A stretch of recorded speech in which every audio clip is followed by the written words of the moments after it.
그런데 우리가 인간 세상에서 바라보는 1초라는 시간과 또 무의식의 세계 속에서 들어가는 1초라는 시간대는 굉장한 큰 차이가 있다는 것입니다. 그래서 1초에 7,500번 변화하는 우리 감정에 하루 종일 놀아나다 보면 어떻게 되나요? 피곤해질 수밖에 없겠죠.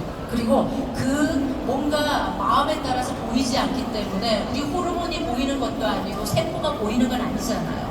그런데도 너무나 질서정연하게 내가 마음을 좀 불행하게 생각하고 굉장히 괴로운 상태가 오래 지속되다 보면 우리 세포들은 점점점 하루에 세포가 수만 개씩 죽어나간다고 하는데 스트레스를 받게 되면 더 많이 생성보다는 사멸될 수밖에 없다는 것입니다.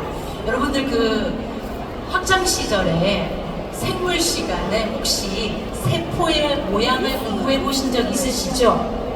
세포가 어떻게 생겼나요? X, Y로 이렇게 형성이 되죠. 약간 가위자 모양으로 생겨져 있잖아요. 그렇죠? 그래서 만약에 손가락이 살짝 칼에 비었다거나 우리가 뭔가 잘못해서 상처가 났을 때 한 며칠 정도 치유 기간이 필요하죠. 그럴 때 왜 치유가 되는 거죠? 세포가 이렇게 분열되면서 새로운 세포가 생성이 되면서 우리 이렇게 칼로 베었던 상처가 자연스럽게 아물게 되는데요. 그것이 그냥 되는 것이 아니라 우리 인체에는 60조라는 작은 숫자가 아니죠. 60조가 되는 세포의 숫자를 가지고 있다고 합니다. 그래서 피부세포는 피부세포대로 각각 부위마다 세포수들이 다 다른데, 그런데 중요한 건 이렇게 가위 모양자로 되어 있는 세포 맨 끝단에 위치하고 있는 굉장히 중요한 수명세포라는 것이 있어요. 혹시 여러분들도 들어보신 적 있을 거예요. 자, 이 X 가위자 모양의 가장 끝단, 우리 운동화 끈을 낼 때 보면 운동화 그 끈이 풀리지 말아라고 밑에 어떤 부분이 있나요? 플라스틱으로 만든 부분이 있죠. 그걸 한번 상상해 보세요. 그래서 이렇게 생겨져 있는 세포 아래에 마치 두 개의 발처럼 그쪽에 이 수명세포가 달려 있는데, 이것을 전문 용어로 뭐라고 하냐면 텔로미어라고 합니다.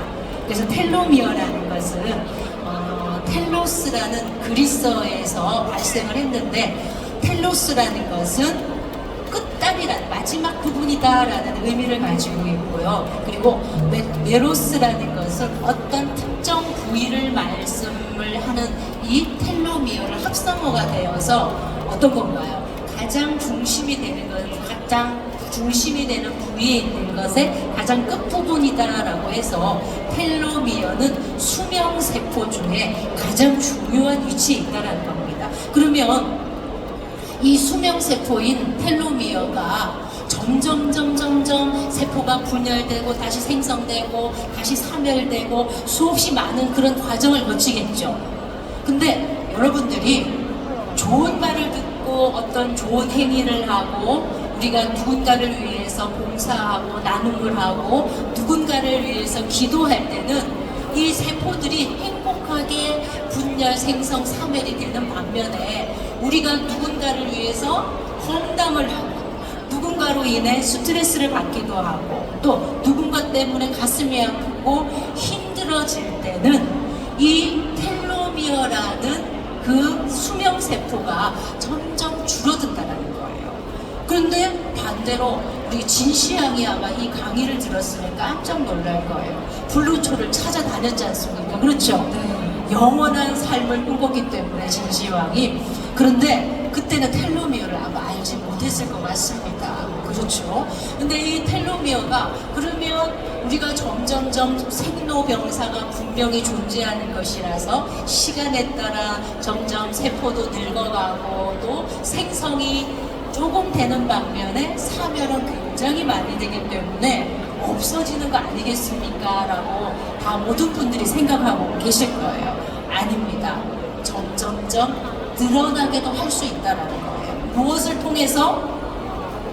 명상을 통해서. 이거는 저의 말이 아니라 노벨 의학상을 수상한 의학자에 의해서